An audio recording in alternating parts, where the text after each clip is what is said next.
एक बार एक सेठ ने एक शोरूम खोला और एक बुजुर्ग को इनॉग्रेशन के लिए बुलाया। उद्घाटन के बाद जैसा कि होता है कि शोरूम के मालिक ने उन बुजुर्ग की बड़ी इज्जत की।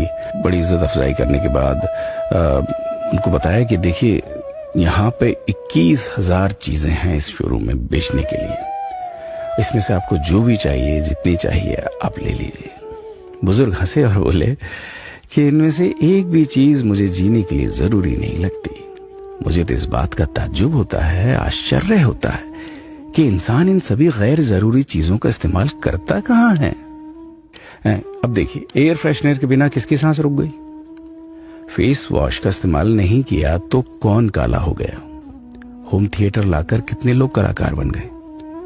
कंडीशनर से किसके बाल मुलायम और काले हुए हैं? अरे, जो डाइनिंग टेबल यूज करते हैं, क्या उनके घुटने नहीं दुखते? थोड़ा दिमाग पर जोर डालकर याद कीजिए कि हैंड वॉश के बिना आपके किस दादा के पेट में कीड़े हो गए थे।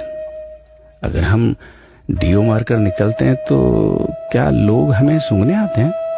एक्चुअल में तो हम सभी इस प्रकृति को चुनौती दे रहे हैं, वरना बुगला जो होता है वो शैम्पू से नहाता है क्या?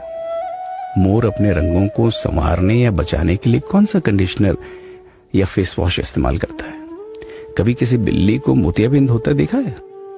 किसी खरगोश के बाल कभी गिरते हुए या सफेद होते हुए देखे हैं? इनहेलर या बाम के बिना भी कुत्ते के सूंघने की क्षमता उतनी ही तेज है। मधुमक्खी का शुगर लेवल बिना दवाई के भी कंट्रोल में ही है। अलार्म के बिना भी मुर्गा रोज उठकर बांग देता है। दरअसल इंसान पैसा खर्च करके दुखी होने की चीजें खुद ही खरीदता रहता है। नेट बंद तो दुखी, लाइट जाए तो दुखी, मोबाइल का चार्जर खराब तो दुखी, केबल टीवी कट जाए तो दुखी, मच्छर मारने की दवाई ना मिले तो दुखी, महिलाओं को मेकअप ना मिले तो दुखी, मैचिंग कपड़े नहीं मिले तो दुखी। आजकल इंसान 10 मिनट में 20 तरह से दुखी और परेशान रहता है। बाकी तो गुड़ की रोटी या प्याज रोटी खाकर हाथों का तकिया बनाकर पीपल के नीचे जो आराम से सो जाता है, उसे दुखी करने के लिए तो फरिश्तों को नीचे आना पड़ता है। ये सब देखा देखी का खेल है।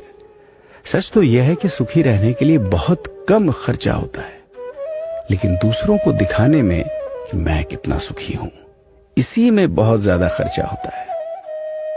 जैसे जैसे सुविधाएं बढ़ रही हैं, दुखी होने के रास्ते भी खुलते जा रहे हैं। अगर आपको ये सब सच लगता है तो लोगों को जागृत कीजिए और फिजूल खर्च से बचाइए। दोस्तों, खुद सुखी होने के लिए खर्च कीजिए, दूसरों को दिखाने के लिए नहीं। हाँ, लेकिन अपना ख्याल रखिएगा।